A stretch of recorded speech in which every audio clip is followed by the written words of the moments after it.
Meanwhile, in Nakuru, police intercepted an Eldoret-bound matatu and forcefully detained one of the passengers who had arrived into the country from Qatar. The man who was supposed to have observed strict quarantine was arrested after passengers raised the alarm. Maryanne Nyambura reports on the latest attempt to escape from the mandatory quarantine. The young man is said to have left Nairobi this morning using a public service vehicle and arrived in Nakuru mid-morning, where he freely mingled with hundreds of commuters before boarding a shuttle heading to Eldoret.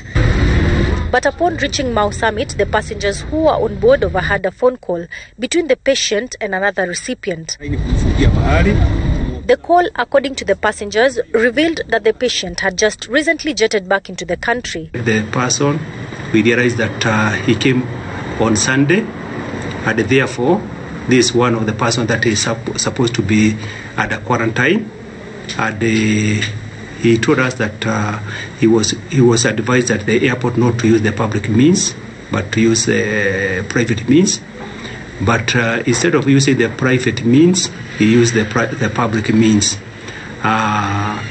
We are happy with the members of the public because they arrested him. Sources indicate that the young man who resides in Qatar went to India and Ethiopia before he arrived into the country on Sunday, 22nd March. During the interrogation, the young man confessed that he had defied a self-quarantine order. We have already quarantined him here in Nakuru, and he is going to remain at a quarantine for the next 14 days and at his own cost. And thereafter, after the quarantine, we are going to take him to court, and we are going to charge him for negligence. Since the government invoked the Public Health Act, stringent measures have been put in place to ensure that persons traveling from high-risk countries are placed under forced quarantine at their own cost. Maryanne Nyambura, Citizen TV.